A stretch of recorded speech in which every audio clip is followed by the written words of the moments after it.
Why are you broken? You're broken, I tell you.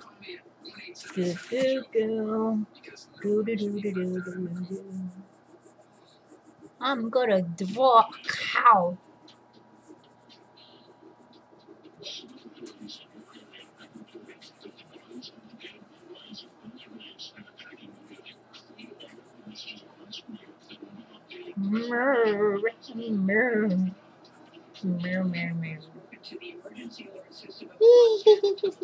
That's funny, but it's not a cow.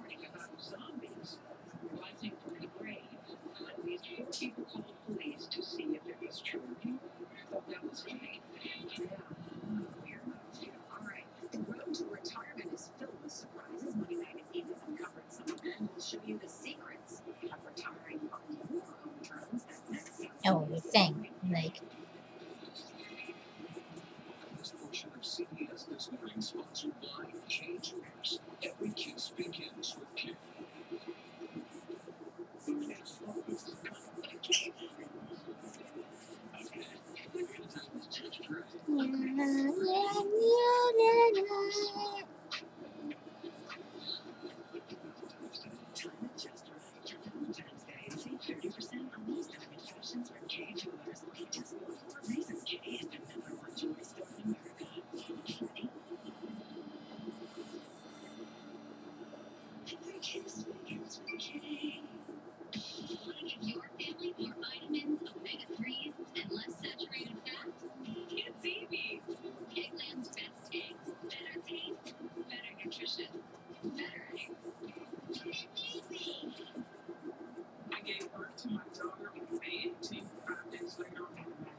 His face is too fat.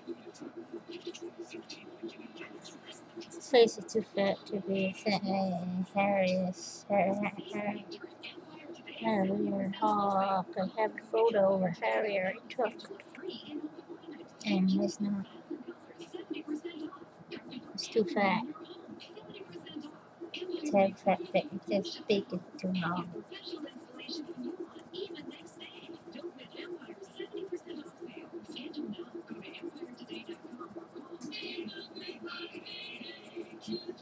Maybe it would have been better if I did copy my own photo. Wait. Wait.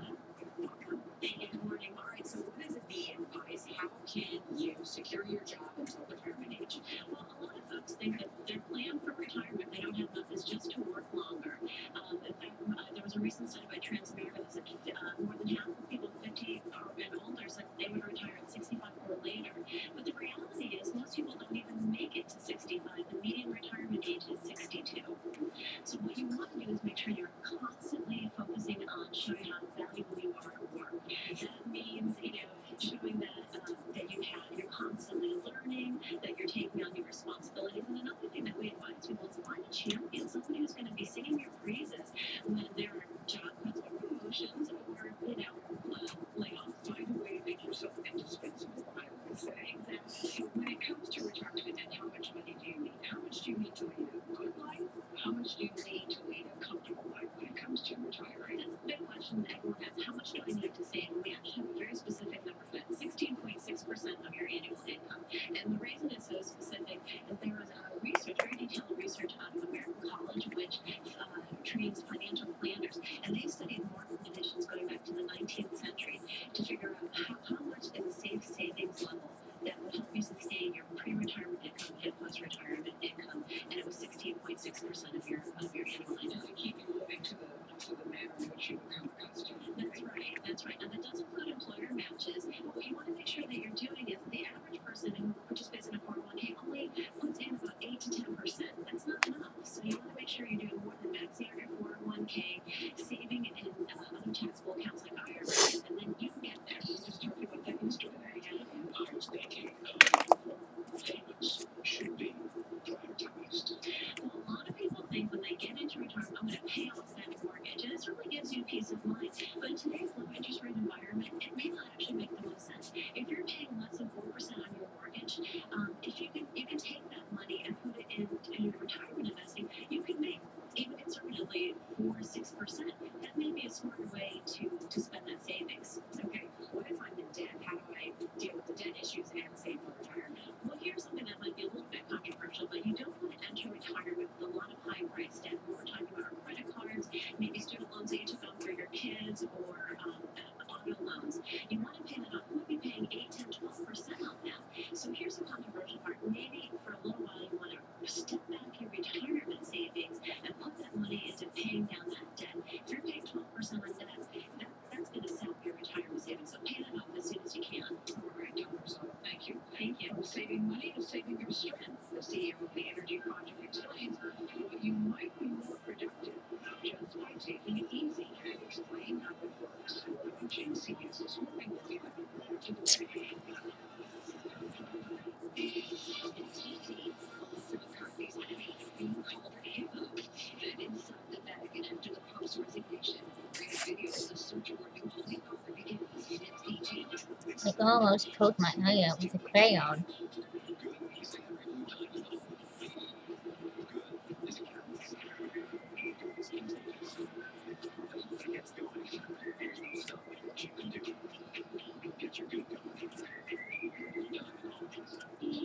I'm a percent for your education and putting your life on hold.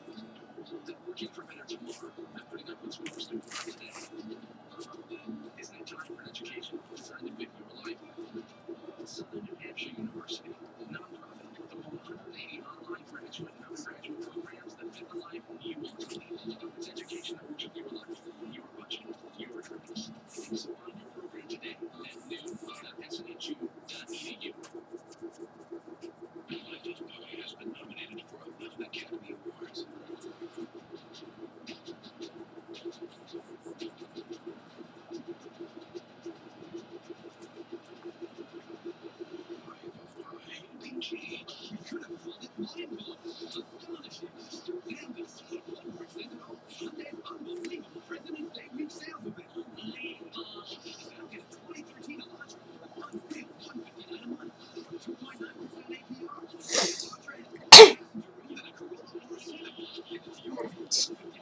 Stretch and wiggle and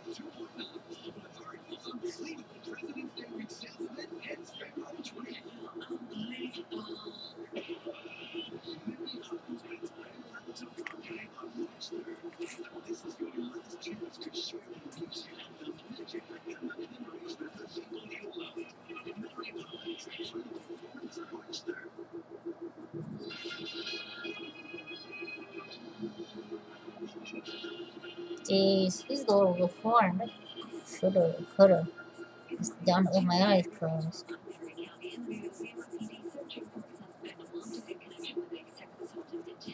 Here's a sketch they released of the suspect. Police say that an 20-year-old woman, and she got out of a cab early Sunday morning on East 58th Street. They say he then dragged her. Police described the suspect as a black man between the ages of 35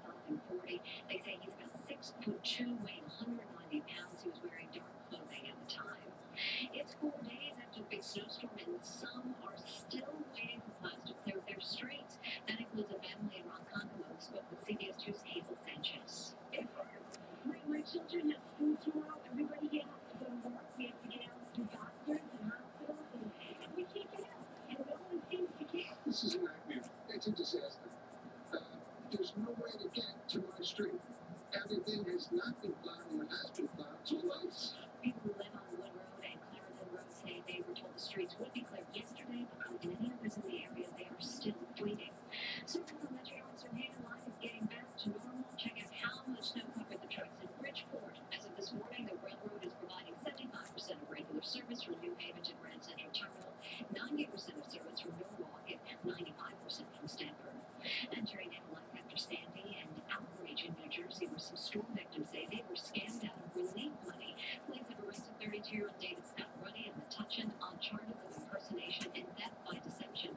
He's accused of posing as a FEMA worker, a Red Cross volunteer, even a police officer, collecting a total of $50,000 for deals that he never paid for. Police say Ruddy set up an office in a law firm in Woodbridge, and an attorney there says Ruddy still owes him 3 months back for the case. And now let's turn it over to John Elliott with a look at your forecast. Hi, everybody. A brighter day to look forward to today, but it'll be a little cooler. Yesterday's high 45, now 42 today. And that cool, will be accentuated by the wind out of the west. We could see some gusty winds, so maybe 35 miles an hour. So, make sure you're ready for that. Some will, though, as we continue to melt away some of the snow. Very cold tonight. Watch for refreezing as the snow melts and gets over roadways. You could see a little high patch to start your day tomorrow. And then overhead tomorrow, the clouds will fill in. Only 39. Chance of some snow tomorrow night in the first part of your Thursday. No snow, but again, adding insult to injury. That's tomorrow night and the first part of your Thursday. And then Thursday afternoon and Friday are brighter and warmer. Colder, though, this weekend. We're back with another local update in about 25 minutes on Berry County. CBS This Morning returns in just a moment. This is where are we? Welcome to our Parks and the Movies.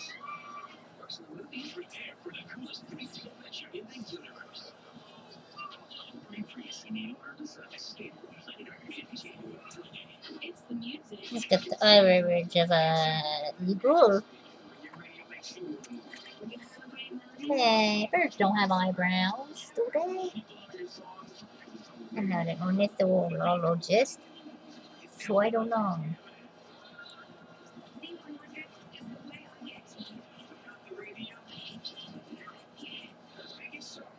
Oh, hey, my lunch is done. Whee!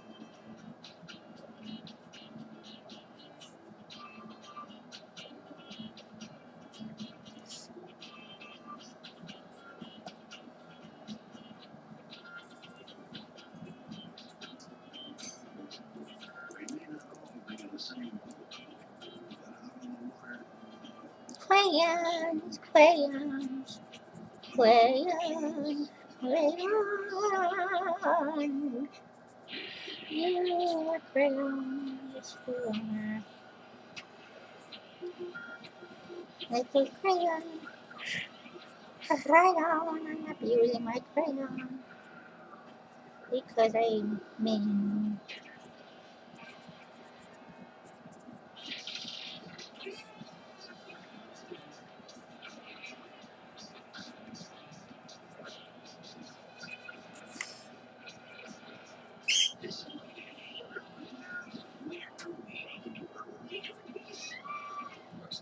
Prepare for the coolest retail adventure in the universe.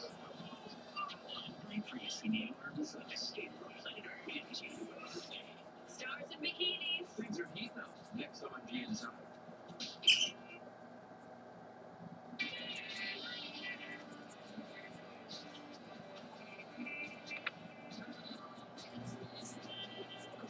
CBS This Morning coming up in this half hour. The man behind the energy project is here to show us why afternoon naps and longer vacations can help give you a life reboot, like how Tony Schwartz is thinking on that. Plus, it's not just another blip. We'll take you on a ride to see why new thinking and new technology could mean the return of airships. That's all ahead. Right now, though, it's time to show you this morning's headlines. The New York Times says the rising cost of health care is slowing, and that's helping to ease the deficit. The Congressional Budget Office now estimates hundreds of billions of dollars have been cut from the cost of Medicare and Medicaid. Overall, healthcare spending is at its lowest rate in decades. Looks at State of the Union squatters. They are the lawmakers who wait hours to stake out one of the coveted aisle seats in the House chamber. Big and that's can mean some non-pro television FaceTime with reading the president. The Wall Street Journal says gum chewing is falling out of favor, and gum makers are looking to win customers back. They're shrinking their packages to fit in the pockets of jeans, and they're even trying new flavors like orange cream pop and wild berry remix, which I think might be worth just the traditional flavors myself. And Financial Times says that Spain's parliament is expected to declare bullfighting a protected national cultural pastime. Move today is expected to raise tensions in Spanish regions where the sport is banned. But to be more productive, Tony Schwartz says he knows the key. He's the founder and the CEO of the Energy Project, which teaches people how to reach their full potential. Don't we all want some of that? Hello to you, Tony Schwartz. I don't think I'm Suggestions. You say the best way to get more done is to do less. How does that work? skilled enough to. Shift really from thinking that spending more hours in a day is going to get you to the end you want, to recognizing that it's actually how much energy you bring to the hours you work. So that if you're really energized when you're working, you're really working, and when you're renewing and recovering, which is something to put into these Two. days, you really renew. So how can we be more Crayons. Not really there yet. To do a realism with the crayons like this is such a crayon.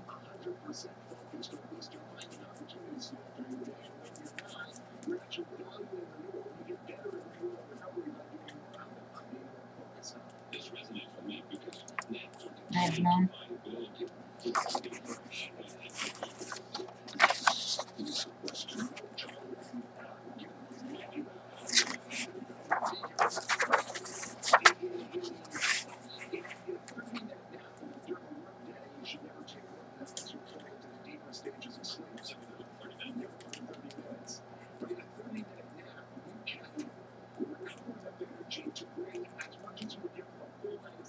Subsequent 1 or 2 hours after that nap. So they're incredibly powerful and of course equally undervalued. I keep them as I went to give a nap at 8 o'clock from 8 to 8 p.m. from 8 to 8:30 so that I'd be fresh to sort of prepare for the next day. Yeah, I mean, without question, if we could get organizations like the Energy Project is out there trying to get companies like Apple and Google and Coke and Genentech, a whole range of very progressive thinking companies to adopt these practices, which is a tremendous shift from focusing on what they want to get more out of people to recognizing that the best way to do is for the best way in and out and meeting the needs. Now, the Paris has a now for one where if I go in there, I will come out. So when you talk about working at 90-minute intervals, It's a spectacular, you know, I've been talking about this subject with Charlie Rose since 1995. It's a spectacular way to, again, align with the rhythm of the body. The body moves from a state of high arousal into a state of fatigue every 90 minutes. If you work in that way, what you're doing every 90 minutes is you recover and renew, and you're ready to go back into the fray at the end of those 90 minutes, of the next after 90 minutes. so some women may be saying, this sounds like it's easy for men to take a quick 30-minute nap. It's harder for women to do that. Because you gotta put yourself back together after, or women just have a harder time now. Do they? I don't believe there's any physiological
That's right.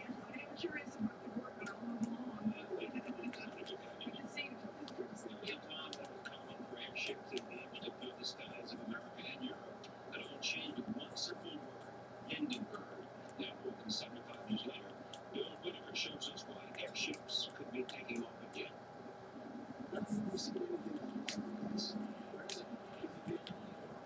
It looks like a big balloon. Engineer Tim Kenny with Fort Arrows of Tustin, California, calls this the evolution of air transport. So you can certainly feel the inside. Yes, the payload would be lifted from the bottom of the vehicle and stowed inside the vehicle. It's called the Aeroscraft, a 270-foot long, 100-foot tall prototype of the actual airship. That will be twice as big, I don't know. designed to lift tons of cargo. It's a new bird, inspired by my photograph. 66 tons. 66 tons. That's a big payload. 66 tons of payload is a massive payload. Remarkable not just for what it can carry, but where. This vehicle can go. We can go anywhere. There's no ports, no runways. It could be the rainforest. It could be the Arctic. We could land on snow, ice, water. And all at speeds putting traditional truck or ship cargo carriers to shame. 100 miles an hour from New York to Los Angeles in a little more than a day.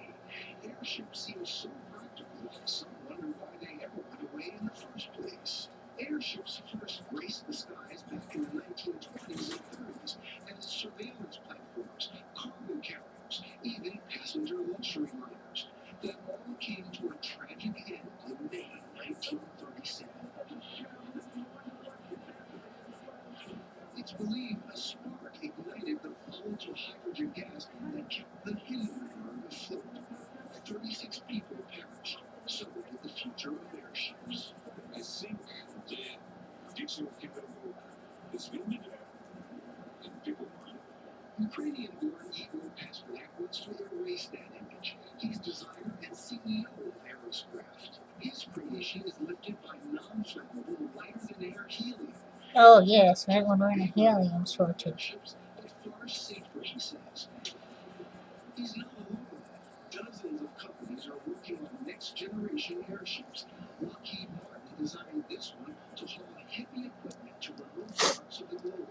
But the aerospace company couldn't find funding to mass produce it. We're very close. We're probably closer than we've ever been since airships started being operated to building something that the commercial world can use. Aviation analyst Graham Warwick says the only funder with deep pockets and technical know-how to get new airships off the ground is the U.S. military.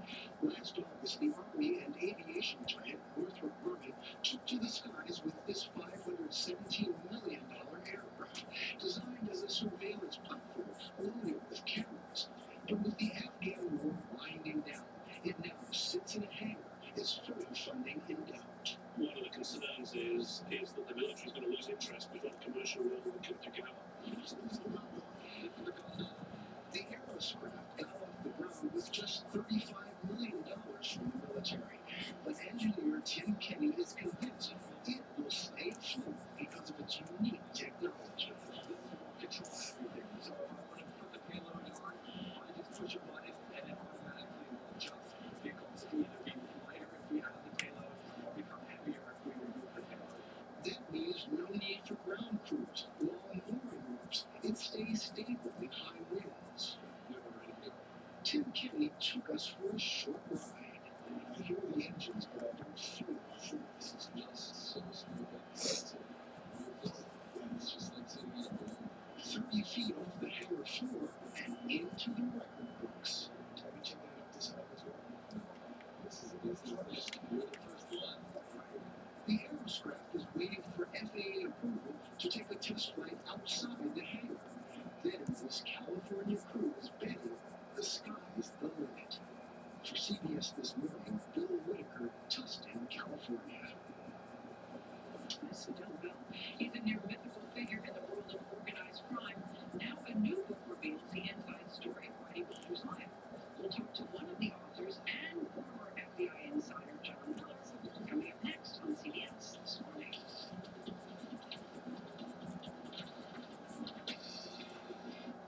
Good morning, everybody. A brighter day to look forward to today. 42 years. His feathers look like furs. Furry fluff fur. I'm not drawing a wolf, I'm drawing a bird.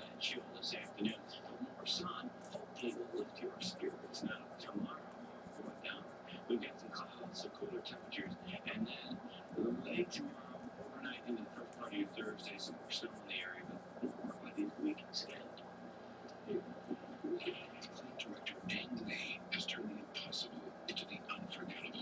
This is completely unfueled story. He has a know-how, determination, skill for directors and planners.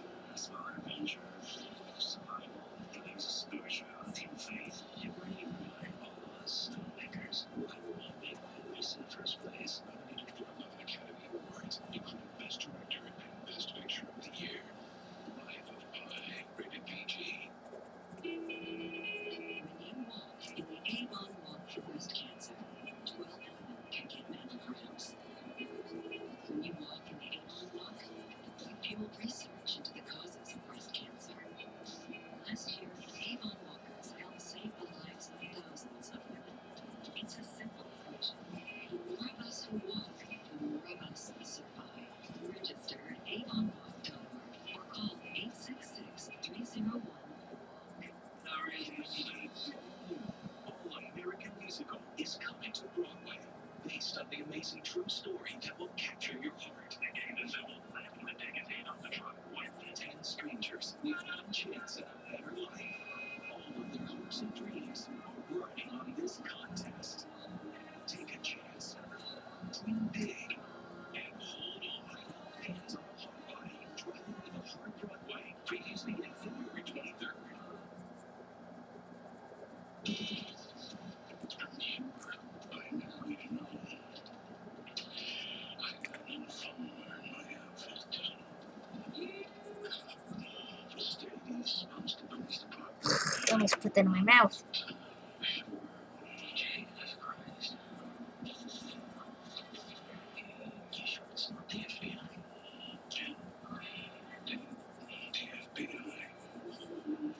That is Jack Nicholson in The Departed playing a mob-boss, loosely based on Whitey Bulger. Bulger ruled South Boston for decades before spending 16 years on the run. He was finally captured in 2011. A new book reveals Bulger's violent life and his ties to the FBI. It's called Whitey Bulger, America's Most Wanted Gangster, and the man that brought him to justice. Kevin Coates, a co-author, is along with our senior correspondent John Miller, who is a former FBI assistant director. Good morning. So the trial's coming up. You believe that Whitey wants to make this what? He wants to change the narrative, Charlie. Up until this point, everybody's told his story from him, including us. But what he wants more than anything, he wants to refute 2 points. He says he was never an informant for the FBI, and says he never killed the 2 women who were the 19 he's charged with.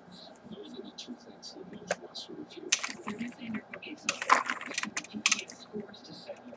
It's about getting even. He doesn't even care about getting acquitted, you say. Well, he knows he's not going to get out of prison. There's no way that guy's going to walk out. But I think he feels like this is his last chance, as he calls it, the big show. He wants to go in. He didn't go out in Blazing Glory and Santa Monica, so he wants to go out in Blazing Glory in the Broadway. How can he be an FBI informant and kill people while he's an FBI informant? No one can ask the FBI. I'm looking at Mr. FBI Insight. How could that be, John? Orange red. I think it wasn't just an informant. Whitey Bulger was this rare class of what they categorize as top echelon informants. And these were informants who were supposed to have extraordinary access. And when you sign that deal, it says you won't commit any of these crimes. If you do, you'll tell the FBI and all that. But this gets a little lost because there's a long trail of paper between the handler of that informant. In this case, it was a corrupt FBI agent named John Connon and FBI headquarters in the Department of Justice. And I think what the handler says with a wink and a nod to the top echelon informant, doesn't get all the way back there. Now, others would argue that headquarters have to be blind not to understand this. But it's the old line too that you never should have the local wise guy being worked by the local cop. And in this case, it was either because they had a relation. Yeah, I mean, it went into the neighborhoods, and that's what this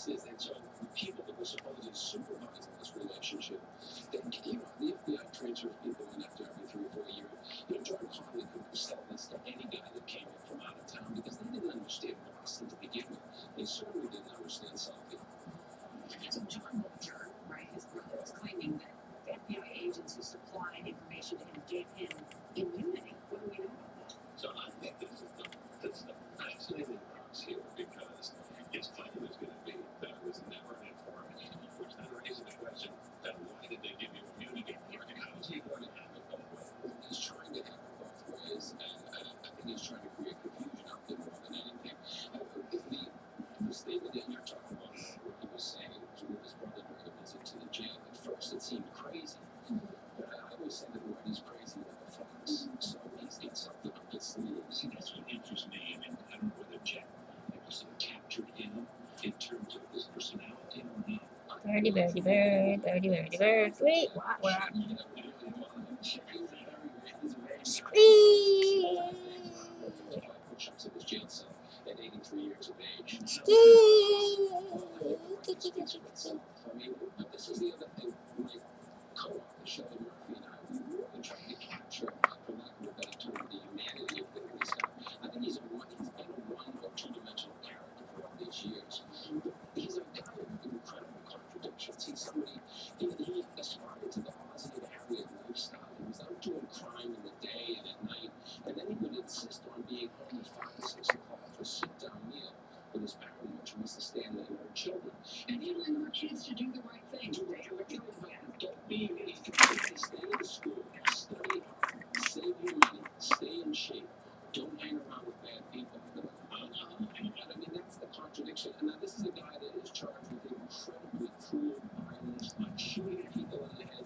And when he was on the run in Louisiana, when they had to put a dog down, he couldn't look. He turned away and wept. He's a guy that seemed to have more caring than feelings. Did he think he would ever be called? I don't think he did. Why was he called Whitey? He was called Whitey because when he was a kid, he was a towhead. He had very light hair when he was a child.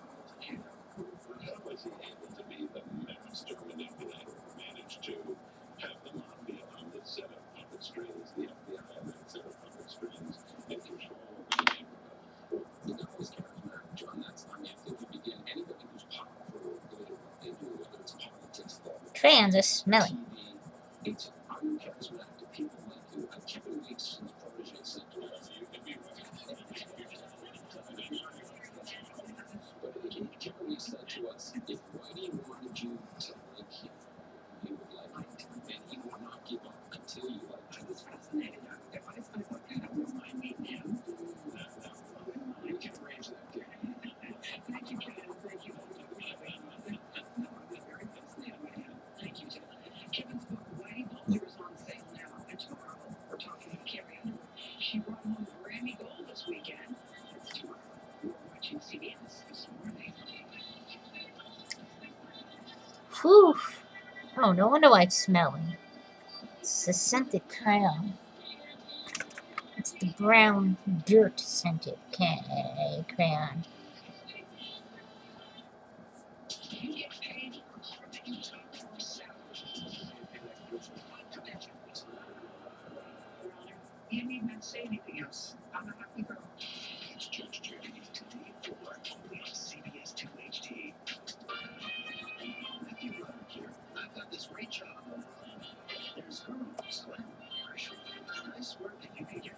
Now if you pair tickets for each other's.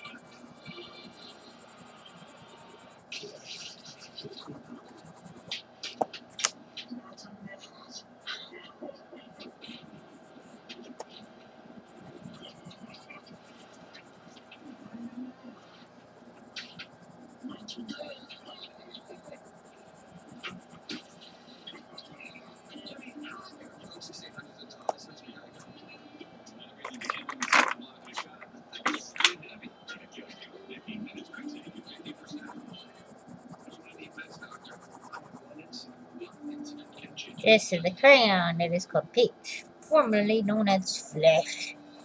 It's flesh is racist. Hence, that skin is flesh, and only Caucasians are fleshy, skin colored.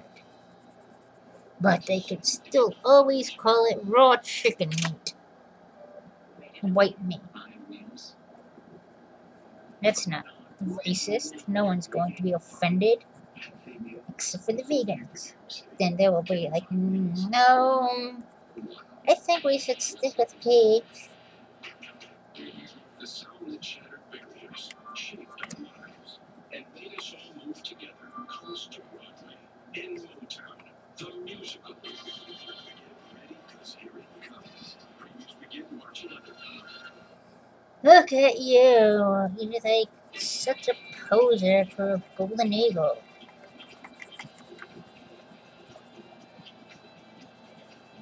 Such a wannabe.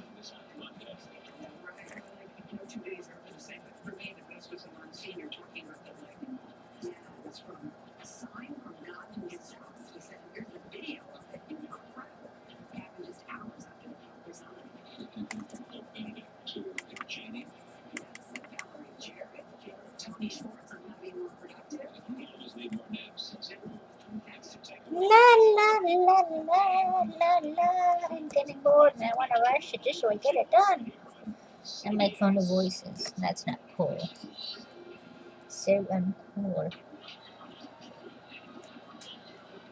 So uncool. It's like radioactive heat.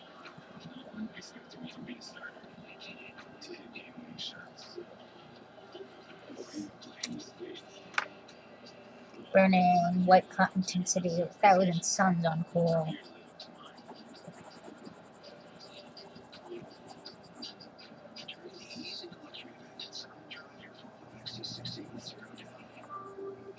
Not even tepid.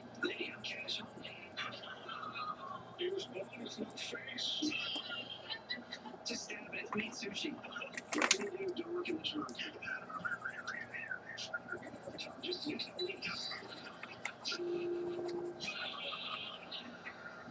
And he says, Amy, Amy, do the cat. We need dick jokes. Yes, that kind of rich. Powerball from the New York lottery. Verizon Fios is the fastest internet in America. Zoom, zoom, zoom, zoom. Zoom, zoom, zoom, zoom, zoom, zoom, zoom, zoom, zoom. There's no doubt Fios is the fastest in the country. After 110,000 speed tests, nothing came close to Fios. Now get Fios Internet TV and phone, including a free upgrade to supercharged Fios Quantum Internet speed. What was the other one? Where's the praying black? Where did I put you? Oh, you did.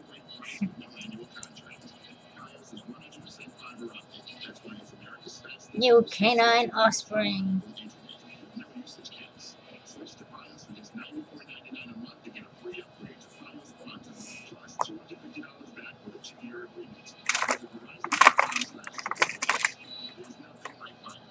Applebee's red. Look, it's a new species, the red-capped eagle. Red-capped eagle hawk. Very, very, very rare, very rare. So rare.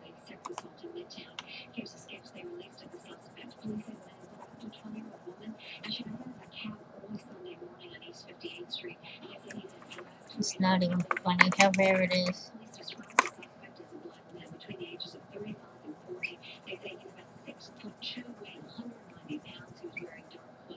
Baby powder? Scented? Yeah.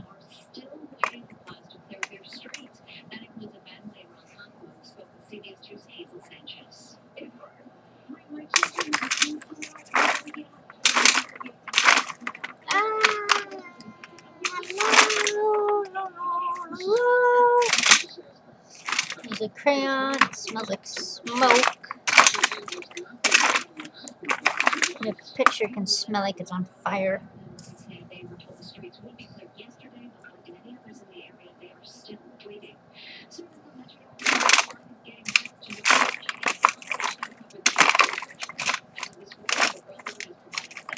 Maybe if I close my eyes, I can find it easier.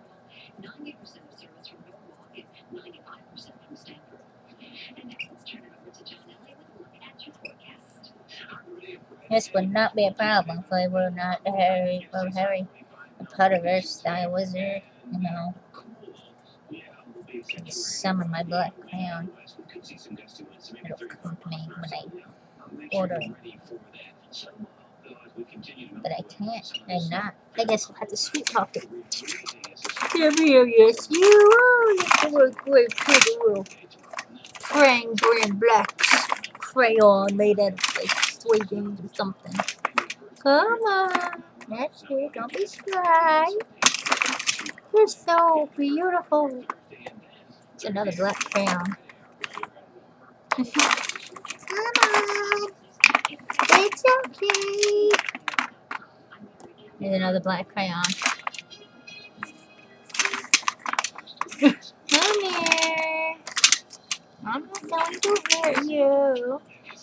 You just do such a wonderful job. Gee. Hello, man. Everything but very bored. I knew you wanted to come out and play because you missed your friends. And like, yo, where'd my homies go? Where'd my gang members go? Where did the club go? They're all gone. Staples has everything your business needs, even custom banners, and now get 50% off banners and posters. Ooh, that sounded a little racist. Going on, yo, where my homies at? This is Nissan now. Introducing It's not funny. It's not funny. It's not funny. They could remove this video from YouTube for racism, I bet. And someone that's politically correct to a fault of mental illness. It's gonna be like, they're talking about me. I just know me. I don't know. They're making fun of me. They're racist. I have to play hero. Look at me. I'm such a good guy. the car on the left was filled up with low detergent gasoline. The car on the right was filled up with BP gasoline with Invigorated, which helps clean and protect its engine, so we get a few more miles per tank. The car on the left. If a blue crayon had an accent, the color blue had characterization and an accent, what would blue sound like? Would they have one of those, like, hoity-toity high society, I don't know, where one of those accents they have in England, or would it sound stereotypically French? What about green? You hear green, people associate green with the Shamrock, and green is Ireland, so of course all your green markers would have to sound Irish blue. They would have to sound that. And the worst part is, it's all because of his serious health problems. He said, I know I'm hearing impaired, and that's okay, but if I lose my sight too, I don't know how I can go on. Diabetes, hearing impaired, and now he's going blind. Medical technology giving his life back. This TV show is like the guy, he's blind and he's deaf and blind and diabetic, and he's gonna go blind. There's some guys that were in Belgium, I think it was, and they died.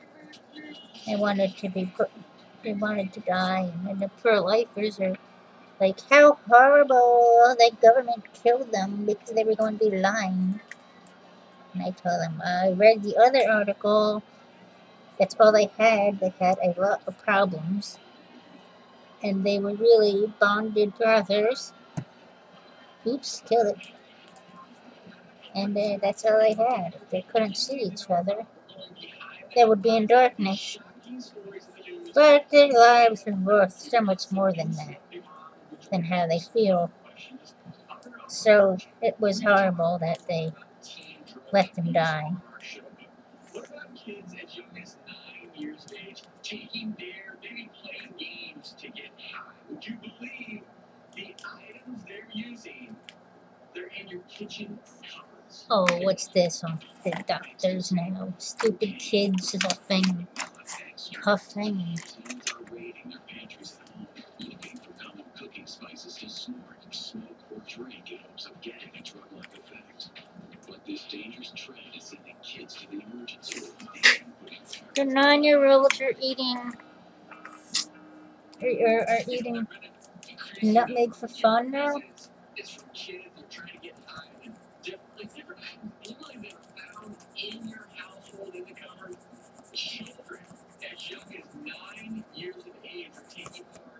shiny, legally high things. This is no joke. Things like nutmeg, Cinnamon. cinnamon, vanilla extract. And why is that? Because vanilla extract, 35% alcohol, ethanol, that's at 70 proof, right? 70 proof. I mean, that'll give you a buzz. So, you know, I guess you have to keep your vanilla extract in your liquor cabinet. So don't go stock the pantry with lots of vanilla extract. You know, keep a small little bottle. Vanilla extract or nutmeg. I mean, can you think you can get high from this? It's not eating it; it's snorting it. And that's how you get high from it, because it has a psychoactive-like effect, like LSD or amphetamines from something called mysticism. But most people that do nutmeg, they only try it once. Because the first thing that hits you within a couple of maybe half an hour, you get severe nausea, vomiting, and diarrhea. All right? And then until hours later is when the hallucinations come in. So it's pretty bad. It's a bad drug. The nasal lining, I mean, you're going to get a chemical rhinitis, potentially recurring sinusitis. No way, yeah. And you have another one over there. Kids will pretty much try anything to sneak or hide alcohol or other substances. And the latest thing they're doing is taking gummy bears and soaking them in vodka. And what happens is you just let it soak for a while, and the bears soak up all the vodka, right? You know, they'll pluck up, right? And then you can carry them around. It's a shame because alcohol is the #1 used and abused drug. It's a drug in youth. They get 47, almost 5,000 a day. Your kids are gonna get high off of pumpkin pie. It's really sad. So parents should be on the lookout for gummy bears and beer.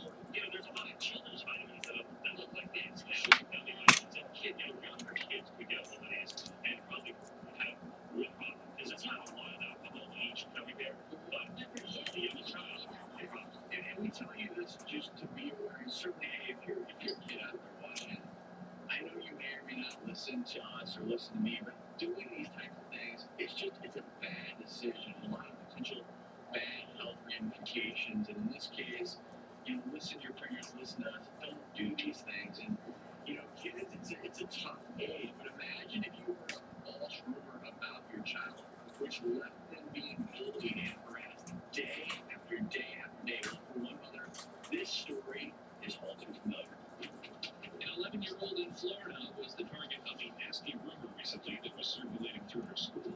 The young girl was being teased for the increasing size of her stomach, making everyone suspect she was pregnant. After multiple pregnancy tests came up negative, her mother took her to the doctor, where they discovered an 18-pound tumor growing inside of her abdomen. You know, we actually have the girl's mother, Janet, on the phone with us today. We want to thank you, Janet, for joining us. Oh, kids do a lot of things, but I can only imagine how difficult this must have been for you and your daughter being bullied for having a tumor. Tell us how that was.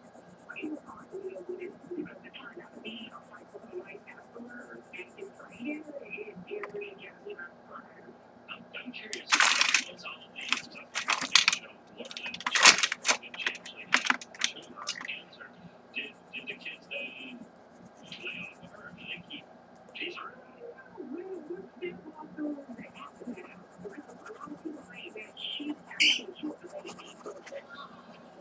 That's terrible. These types of things are rare. These ovarian tumors occur less than 5%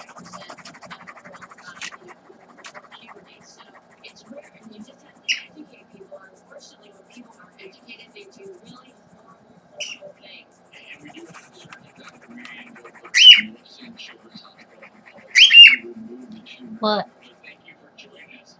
And like Dr. Lisa said, I know these tumors are really common, but as far as in this case, was it removing the tumor? Was it a benign tumor? Was it cancerous? Can you tell us a little bit about that? This particular type of ovarian tumor is very rare. We probably don't see this very often, every 4 or 5 years. The size of it is certainly extraordinary, much larger than I've seen throughout the years. No, well, you can pretty much see where this is going at. One of the things that you have to worry about